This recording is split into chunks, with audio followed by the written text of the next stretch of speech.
Bienvenidos al Rincón Llanero, un espacio donde el llano habla. Desde las voces de quienes viven la tradición y la música llanera, entre cuerda, sombrero y compañía.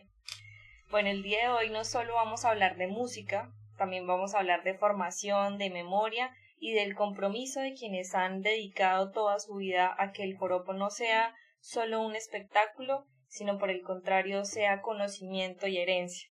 Les advertimos que no es una presentación que le llega a hacer justicia a nuestro invitado, entonces tenemos el honor de recibir a un maestro del llano, arpista profesional, docente, investigador pedagógico, compositor, productor musical y creador literario. Ha dedicado más de 3 décadas a la formación artística, pasando por casas de la cultura, universidades, instituciones públicas, procesos comunitarios y proyectos inclusivos, llevando el arpa ante todo, el joropo y la música llanera a niños, jóvenes y adultos en distintos rincones del país. Maestro Fabio, bienvenido. ¿Desde cuándo usted se convierte todo este proyecto de la música llanera en un proyecto de vida también? Para nosotros es todo un gusto tenerlo en este espacio, sobre todo para dar visibilidad a que la música llanera también termina siendo parte de nuestro proyecto de vida, ¿no? Buenas tardes para Jen y María. Felicitarlos por este emprendimiento. Muy complacido de hacer parte de este proyecto que beneficia mucho a nuestra cultura. De verdad que lo felicito. Muchas Y les gracias. deseo muchos éxitos. Muchísimas gracias. Bueno, me pregunta como mi origen. Sí. La música, yo diría que es parte de la genética, de la herencia de mis abuelos. Yo empecé la música campesina al lado de mi padre en la década del 70 y conocí el arpa hasta 1982. También por parte de mi madre como docente, quizá heredé esa bonita Vocación. labor que me ha encantado y me siento satisfecho de lo que he hecho como docente. Okay. ¿Y usted cómo recuerda la música llanera en sus inicios? ¿Cómo la conoció de primera mano? Esas anécdotas son muy curiosas porque yo me crié en un pueblito a 7 horas de camino de Herradura. Y allá llegó el arpa a puro hombro de unos amigos que tocaban guitarra, llegó el arpa, donde fue una innovación. Cuando yo supe, ensillé mi caballo y me fui para el pueblito y amor a primera vista, porque a mí me gustaba el vallenato. Entonces, esa experiencia, esa conexión del arpa, yo dije, por aquí me voy. Y como ustedes saben, la mayoría de nuestros padres no son partidarios de que uno siga el camino de la música. Sí. Ellos no lo ven a bien, era sinónimo de ser bohemio, borracho, bueno, de todo. Sin embargo, mi disciplina y todo, el proceso fue totalmente empírico, lo que uno escuchaba en la radio, porque ni siquiera había el acceso que hay ahorita. Entonces, fue algo tan bonito en un ambiente muy campesino, empírico, pero con esas ganas. Luego ya en el año siguiente fuimos a Bogotá con mi hermano a la Academia del Alcaraván, donde ya aprendimos otras cosas para explorar más el arpa. Ok, maestro, o sea, bueno, usted viene de una familia de músicos, entiendo yo. Digamos que en toda su trayectoria ustedes tienen un conjunto, tuvieron una agrupación familiar, han tenido algo más o menos por ese estilo. Claro que sí. Tradicionalmente las familias siempre los hermanos. Muy buena pregunta porque iniciamos en esa época con guitarra campesina con mis hermanos. Y asimismo se formó el grupo de los hermanos Vega, que aún tenemos un reconocimiento en mi tierra como los hermanos Vega, aunque ya no tocamos todos unidos. Claro. Pero exacto, entonces fue esa familia que crecimos. Ya con el arpa seguimos los hermanos Vega. Y ya en la década del 90, cuando ya me vine para acá, nos dispersamos un poco de esa agrupación. Claro, maestro, una pregunta es que todo el mundo tiene entendido que el joropo siempre fue arpa, 4 maracas y realmente no. Usted me dice que había una guitarra, o sea, que vio guitarras en conjuntos. A ver, esto es bien importante y en la historia de la música que la guitarra fue protagonista o ha sido y aún sigue teniendo un protagonismo alto y sobre todo en la música campesina. Cuando hablamos de música campesina es aquellos merengues terroneaditos. pero también se tocaba música llanera en guitarra, lo que llamamos terroneado, pero ya se escuchaba en esa época, el 70, música de Venezuela en guitarra. Y asimismo ustedes conocen que aquí en el Meta, Luis Ariel Rey, cuando impuso el joropo, prácticamente la guitarra era lo básico. Fue fusionada con arpa paraguaya porque no habían artistas llaneros, y en el 60, con la llegada de David Parales con el arpa de origen venezolano, el arpa desplaza la guitarra y de ahí para acá tenemos el joropo, donde el arpa es la protagonista, pero de origen venezolano. Claro, es curioso para el público porque mucha gente se pelea en redes sociales y dice que no, que la tradición solo es arpa, cuatro y maracas. Sí, es como o sea, no más. Como que quitan el protagonismo de diferentes instrumentos que han hecho parte y que han enriquecido la cultura por momentos, pero pues digamos que poco a poco se han ido desplazando. No, y que termina siendo sobre todo una integración de conocimientos y de diferentes culturas y sitios colombo-venezolanos también, porque no es de un solo lugar, sino por el contrario ha sido... sí, como una retroalimentación también, ¿no? Maestro, o sea que inicialmente usted no hacía música llanera. No, por eso, guitarra campesina al lado de mi padre. Sí me gustaba mucho el vallenato y hacíamos musiquita como tropical así, pero ya después fue solamente música llanera, pero aún yo exploro muchos tipos de música en el arpa, toco música paraguaya, música mexicana, la música andina, me encanta la música andina, toco hasta rancheras cuando se trata de recocha de amigos. Ay, qué chévere. O sea que incursionan en otros géneros con su instrumento. Con el arpa, sí señor. Bueno, no sé si les parece que el maestro nos muestre algo de eso que... ¿Nos regala una cortinita? Claro, con mucho gusto. A ver, parte de mis creaciones, también como compositor y el artista tiene la facultad de que puede crear obras instrumentales. Me inspiré en el canto de un ave muy conocida, donde un día casualmente afinando el arpa, me dio el sonido y me dio la idea de imitar al güerere. De ahí el golpe del güerere. Entonces... vamos a escucharlo.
Después de haber escuchado esta interpretación del maestro Fabio, este fragmento de uno de sus instrumentales, pues digamos que...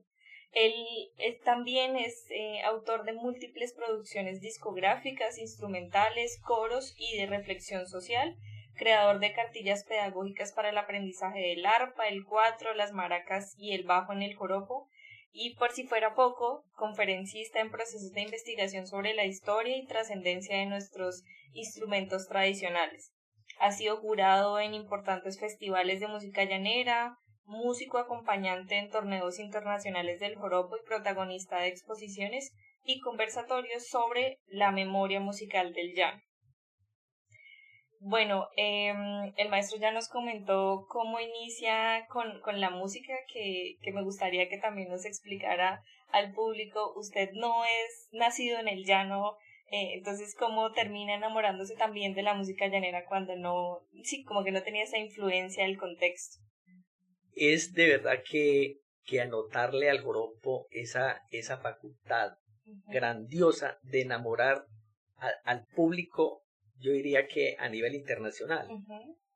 Y vemos cómo nos enamoró a muchos que no somos llaneros. Yo soy de San Luis de Araceno, Boyacá, donde, claro, prevalece la música boyacense como tal.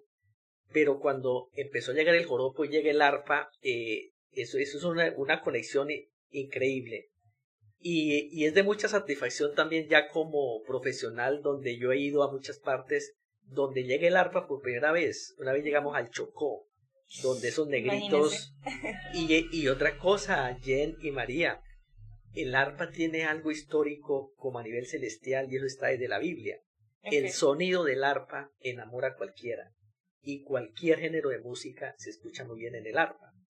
Entonces, claro, volviendo al tema, cuando nos enamoramos los boyacenses, pues hacemos joropo, aunque algunas veces nos critican la interpretación cuando somos cantantes, porque hay algo muy importante en el joropo, es la esencia original que hay, que cualquiera es libre para cantar, un paisa, un costeño, pero es celoso el joropo en su esencia. Entonces, sé que en algunas veces nos criticaron a los guates, como nos llaman, pero en sí yo me siento con un corazón llanero. No, y que es algo muy polémico, porque digamos que, por decirlo así, los que somos llaneros no tenemos como conciencia digamos que de la música llanera, o no nos apropiamos completamente de esto, sino que lo dejamos como en un segundo plano. Entonces no le damos como el papel y el protagonismo que se merece. Y como dice el Cholo... Sí, como dice el Cholo, los llaneros nacen donde les dé la gana de nacer, ¿no? Bueno, maestro, usted ha investigado, enseñado y escrito sobre el arpa llanera. Entonces, desde su experiencia, cuéntenos qué termina representando el arpa dentro del joropo y de la identidad llanera, ¿no? Bueno, para devolverme un poquito en lo que mencionó como creador, pues debo darle gracias a Dios por esa virtud de componer pues canciones llaneras, música campesina en honor a mi padre, villancicos, música religiosa, rondas infantiles, porque me apasiona mucho el medio ambiente y he sido creador de rondas, de cositas para los niños. Eso me satisface ya a mi edad que llevo de dejar una huellita en eso. El arpa, como lo sabemos, tomó el protagonismo aquí en Colombia desde el año 60, el arpa llanera, y de ahí para acá interpretamos la música de origen venezolano, donde el arpa es protagonista y seguirá siendo con el joropo. Lógicamente que ahorita, cuando hablamos de evolución, yo sí soy partidario de que es el momento como de desligar el joropo tradicional del contemporáneo, porque respetuosamente las nuevas generaciones tienen otra convicción de la interpretación del arpa llanera, porque en el arpa se pueden hacer muchas cosas y cada quien propone lo que quiera, pero sí se debe respetar. Si yo creo algo, yo digo, no, esto no es llanero, pero hacer a veces cosas en el arpa y decir que es llanero, yo creo que es una falta de respeto con la originalidad que tiene el joropo. Ok. Sí, es como incentivar la creatividad, pero también como respetar esos quizás límites o de conservación cultural, de tradición. Pues, digamos que algo que se está como empezando a ver, porque pues digamos que no es en todos lados, pero he visto que en algunos concursos los participantes de arpa se tomaron dos facetas diferentes, que está ahora que los que concursan en arpa criolla, que pueden hacerlo con su arpa criolla, no de leves, como digamos que también es otra, ¿no? Que el instrumento ha tenido diferentes actualizaciones a lo largo de la historia. Pues ya el maestro, creo que conoce un poco del tema, nos podrá comentar. Y también hay otra categoría que es para este tipo de ensambles diferentes que vienen esas nuevas propuestas que ya traen algo más de jazz, algo más de músicas, digamos, fuera del contexto del joropo. Sí, señor. Bueno, y maestro, ¿usted cuáles fueron sus referentes como musicales o que terminaron marcando su proyecto en el joropo? A ver, apasionado por la investigación y así mismo, no siendo llanero, me inclino mucho por lo tradicional, por lo raizal. Me encuentro con un personaje de Venezuela donde tiene mucha información y empecé a estudiar arpistas desde el año 1911, cuando sale el Indio Figueredo. Okay. Entonces, tengo interpretaciones y estudio las técnicas de cada uno de esos procesos de Juan Vicente Torrealba, Eudes Álvarez.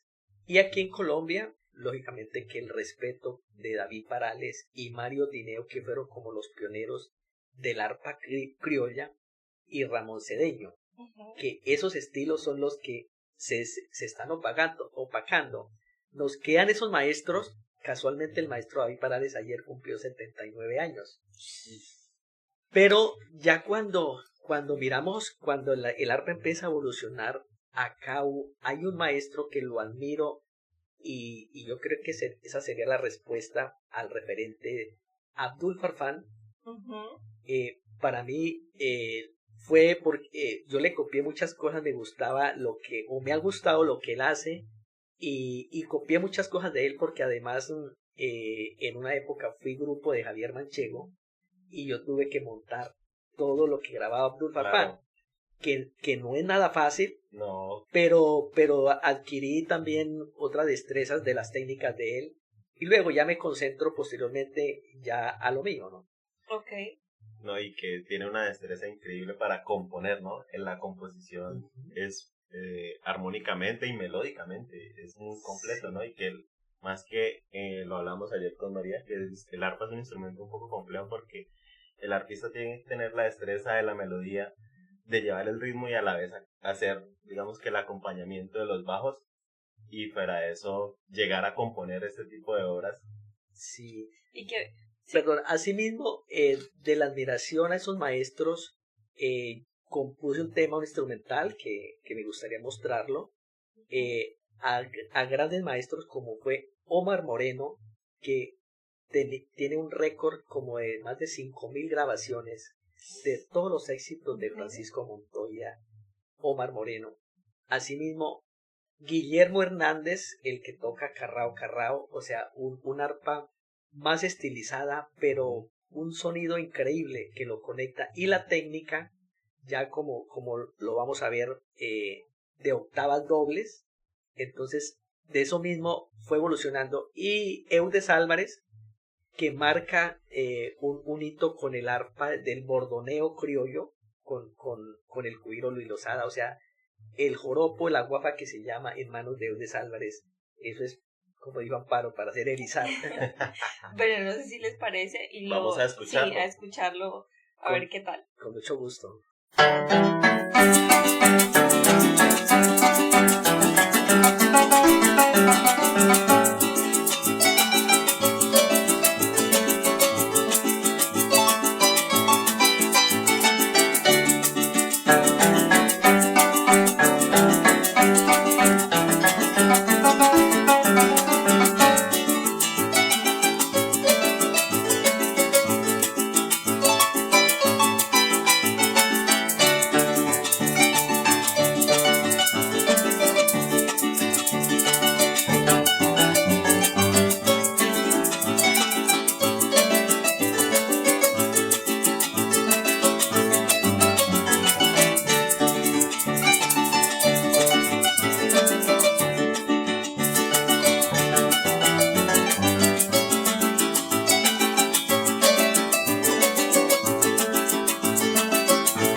volvemos y ahora aprovechando que el maestro nos ha hablado que es un investigador y sí, como vinculado a proyectos sociales y de enseñanza, vamos a ver cómo también la música llanera termina educando y transformando, ¿no? Entonces, maestro, ¿cómo se enseña la música llanera, esto que hemos venido hablando, sin perder esa raíz y sin perder esa tradición de la que tanto ansiamos como rescatar o preservar? Mira que la enseñanza es pasión y es como una virtud donde si uno lo hace por pasión, uno transmite, pero lamentablemente hay procesos de formación donde simplemente hay un puesto político ahí para hacer Claro, bulto. claro.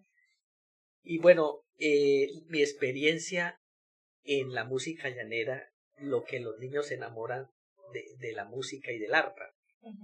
Pero también cuando uno es inquieto, ¿qué le gusta a los niños? Mira una experiencia una vez, cuando no hay pedagogía, porque ahí digamos, la virtud principal es la pedagogía, donde muchas veces al niño no se le ve empezar con canciones llaneras que de pronto ellos no conocen. Claro, claro.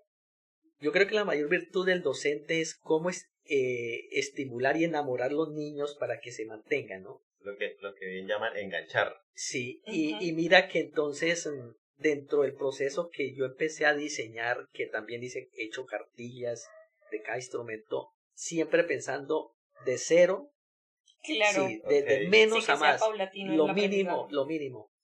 Cuando uno va a conocer la escala musical en el arpa con los niños, fíjese que hay una canción universal, Los Pollitos. Ahí toca uno toda la escala. Y los niños encantados con Navidad, cositas así. Entonces, a mí me funcionó esa etapa cuando eran niños muy pequeños. Lógicamente que ya más adelante entra uno a lo folclórico. Pero hay algo bien importante que menciona ahí, cómo mantener la raíz. Precisamente de lo que hemos venido hablando, el joropo ha tenido una evolución un poco desenfrenada. Y más cuando el arpa en la década del 90 con Carlos Orozco toma esos rumbos de velocidad, pues eso es muy llamativo y los muchachos, la mayoría, quieren llegar de una vez a hacer eso. Claro. Y vuelvo que lamentablemente hay mucho docente que no conoce la historia y quiere también, desconoce. Es como, por ejemplo, si uno va a estudiar y entra de una vez, por ejemplo, a quinto de primaria desconociendo qué hay ahí de para atrás. Claro. Entonces, de pronto, yo veo con preocupación, digamos, esos procesos, porque ahí sí se estaría perdiendo. De pronto, la respuesta de la pregunta es, para no perder la esencia, es enseñar obras, identificarlas. Esto es del maestro tal, mire, esta técnica del maestro. Vamos a conocer la técnica del borboneo de Mario Tineo, que es el referente de la arpa criolla recia.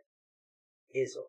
Entonces, qué bonito que mencionen ese tipo de cosas, pero igual hay que saber un poco también de historia. Claro, ¿no? Y es que, digamos que es el caso de que no todos los formadores manejan la terminología y esta historia, porque digamos que a uno llegan y digamos, pues yo tuve la oportunidad de tocar arpa por un tiempo y en mi proceso de aprendizaje nunca tuve como un acercamiento directamente con la historia, ni siquiera el instrumento. Sí tuve como una sesión de reconocimiento de que es importante también el conocer el instrumento, pero más allá de saber, digamos, el por qué es este instrumento así, no se me dio mucho. Entonces, a mí me hubiera gustado mucho que me hubieran dicho, uy, este ejercicio, este bordoneo, lo propuso el maestro tal, generando una técnica para crear más bordoneos, y a uno, digamos, que tiene un referente en el cual, yo fui a clase y el profesor me explicó esto y me dijo, vamos a buscar a ver quién es tal para ver qué otra cosa puedo aprender de él. Mire los procesos académicos, usted ve que se estudian obras, Sebastián Bach, nombran la obra y el compositor, pero lógicamente queda un papel. Mira que yo hice por primera vez una cartilla para el aprendizaje del arpa a la partitura. Y mira que no funcionó. Entonces, en los niños no funciona tanta teoría, sino es cómo enamorarlos y a la práctica. Es que a eso iba, que la enseñanza, yo siento que todo tipo de enseñanza primero tiene que ser con una vocación, con cierta vocación y amor por lo que uno hace, pero también con empatía al público que uno le está enseñando, y por eso la comprensión de que cada persona, cada niño tiene un proceso de aprendizaje, un proceso de enganche, un proceso que termina enamorándolo, pero en cada persona es independiente, es totalmente como individual, y que yo creo que lo hemos mencionado como Sí. en otros episodios, y es la importancia de tener en cuenta el proceso de cada etapa, de cada niño, adolescente, y que justamente ahorita que hablábamos sobre que se enseña todo lo rápido, todo lo que sea así explosivo y enamore, pues más allá de eso es, y justo, perdón, me acordaba de cuando fuimos a Venezuela, nosotros fuimos a un ensayo de un grupo, ¿cómo se llama ese proceso?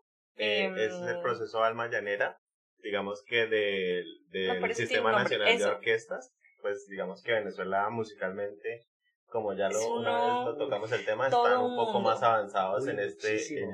en esta forma de enseñanza, porque eso es un mundo diferente. Yo No, y que llegué la enseñanza es así como tú lo dices, perdóname que te Sí. interrumpa. La enseñanza es, esto viene, y tal cual nos decían, este es del maestro tal, y los niños súper chiquitos ya tenían comprensión, y sobre todo la capacidad de leer la partitura y comprender quién la hizo, y ellos mismos hacen sus ajustes, sí, como que reinterpretan una obra y saben de dónde vienen y qué representa. Entonces eso también como que me parece lindo, y que en otros episodios lo hemos resaltado como mucho. Pero cuenta tu experiencia en... No, yo fascinado. En Venezuela. Sí, yo llegué Me allá lo y llevé allá que se enamorara. quedé Excelente, fascinado con ese sí. sistema. La verdad, hasta me dieron ganas de quedarme participando. Qué bonita experiencia. Allá Usted me hay comentó del sí, viaje, es- excelente. hay mucho talento. Pero bueno, maestro, ¿y usted por qué decide crear estas cartillas pedagógicas que lo impulsa a crear algo que pues termina dejando una huella y es prácticamente como su herencia de lo que usted deja para las próximas generaciones? Perfecto, mira, siempre pensando en cómo brindar herramientas para que sí haya un soporte, Ujú, pero como pues vino esa gran evolución de la tecnología, yo creo que la pandemia revolcó muchas cosas donde ya los textos pasan a los rincones. Entonces, sin embargo, pues considero que sí han utilizado, porque hice para maracas, no siendo maraquero, pero me asesoré muy bien, partiendo de ese error que ha habido en la enseñanza de la maraca de los acentos. Ujú. ujú, Entonces, yo diseñé unas dobles líneas, cómo entrar, bueno, teóricamente, pero muy fácil de entender. Hice una cartilla para el bajo, sin ser bajista, ya más metido en la partitura, o sea, más amplio académicamente, teóricamente. Y bueno, como les comenté, ¿no? En la cartilla del arpa no tuve acogida porque en ninguna academia implementaron esas cartillas.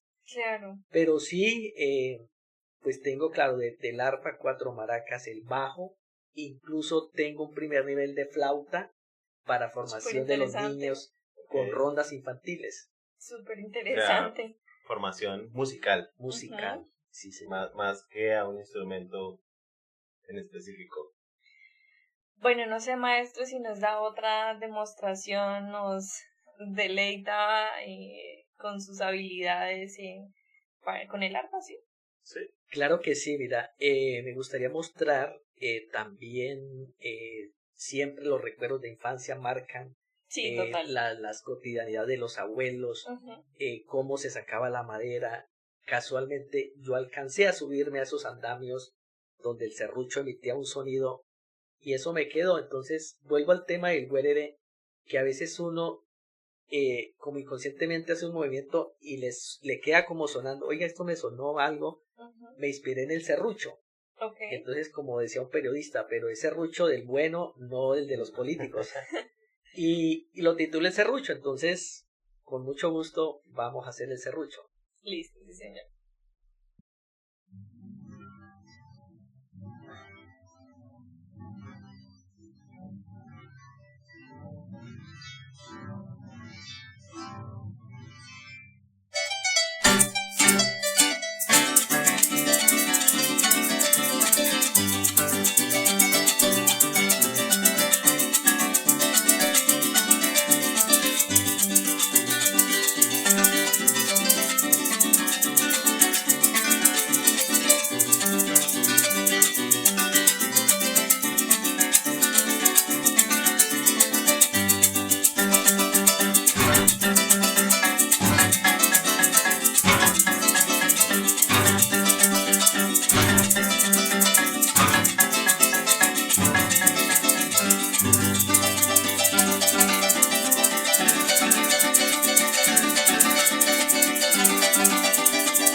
bueno, después de escuchar esta pequeña interpretación del maestro, hay algo que me llama mucho la atención y es que el maestro tiene una investigación muy puntual sobre la ruta del arpa en Colombia. Entonces, pues no sé, maestro, qué me pueda decir sobre eso.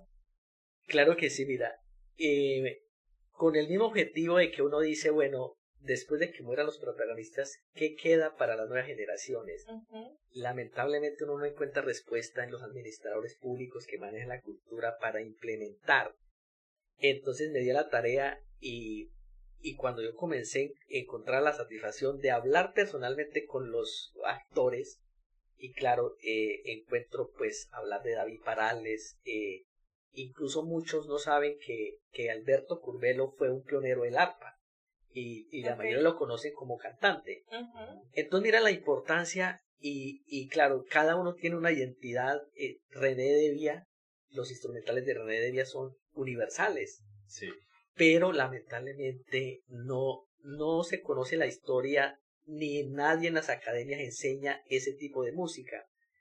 Digamos, esta propuesta era esa finalidad de que darle el reconocimiento a los maestros y que quedara algo. Bueno, entonces yo elaboré unas diapositivas y en muy pocos colegios tuve la oportunidad de exponerla, pero así como algo desapercibido.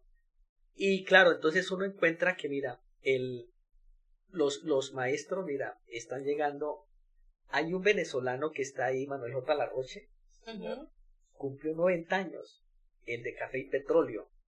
Fue uno de los pioneros, un venezolano nacionalizado acá. Los otros están llegando a los 80, entonces, mire cómo, y la vida es así, ¿no?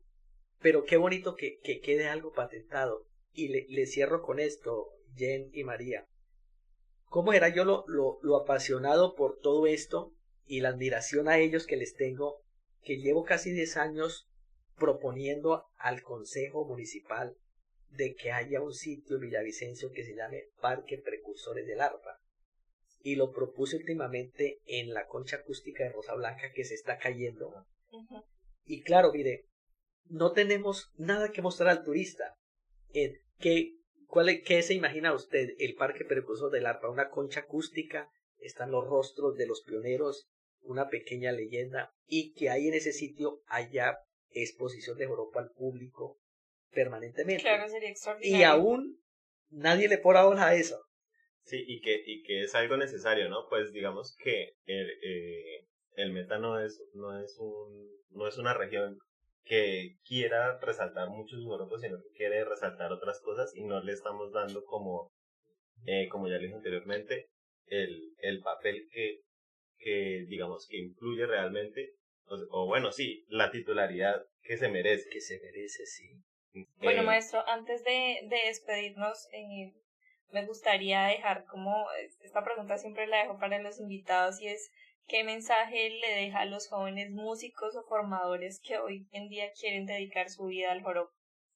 Bueno, en sí, cuando uno habla de profesionalismo en lo que uno hace a los músicos, es claro, es hacer las cosas con mucha disciplina y con respeto desde el punto de vista estético y ético, porque hay mucha gente que se jacta de ser llanero y músicos, pero se colocan un sombrero feo, van, como se dice, con mala presentación, que aún a mí me han hecho críticas con los compañeros que llevo, algunos compañeros me han dicho sobre esas críticas. Entonces, bueno, mucha disciplina, también aparte de uno interpretarlo y llevar ese mensaje a la gente, es también cómo lo defendemos. Y aquí el llamado sí es a la unión, porque lamentablemente somos muy dispersos para defender el joropo. He tenido la oportunidad también de ir a la asamblea departamental, donde me paro a defender el torneo del joropo, que lo están acabando. Lamentablemente entonces no hay unión. Entonces, por favor, nuevas generaciones, dedíquese, o sea, muy importante que estudien las raíces, conozcan técnicas, conozcan la labor de los maestros, que como yo digo, lo más bonito es que haya un reconocimiento en lo que uno ha hecho, en pro siempre de mantener el joropo vivo. Claro, apropiarse de dónde vienen, ¿no? Bueno, maestro, muchísimas gracias. Sobre todo yo creo que no solo por parte de nosotros, sino de estas nuevas generaciones, gracias por sembrar ese conocimiento, por cuidar sobre todo la memoria sonora del llano y por recordarnos que la tradición no solo se vive, sino que también se enseña. Nosotros seguiremos divulgando las expresiones artísticas llaneras, defendiéndolas, tocando la memoria y haciendo del llano un rincón eterno. Maestro, no sé si quiera regalarnos sus redes sociales para que, digamos, que las nuevas generaciones puedan ver si... O su contacto. Su contacto. Ah, qué bien. Bueno, antes también agradecerle, Jenny y María, nuevamente felicitarlos por brindarme en el espacio. Y bueno, la gente que quiera conocerme más, tengo mi canal de YouTube, Fabio Vega Arpa. Incluso tengo unos cursos de arpa ahí y de maracas. Y bueno, mis creaciones, mi contacto personal es el 301-404-8381. Para posibles, tal vez, clases, serenatas también. Igual, Sí. pues abajo del Sí, nosotros del en la link descripción enviamos vamos a dejar, digamos, Exacto. que todas las redes sociales del maestro para que vayan su a seguirlo contacto, y sí. su contacto. Entonces ya me voy a despedir, pero llevo mi sombrero. Pero pronto volveré a este rincón llanero. ¡Epa! Muy bueno, muchas gracias.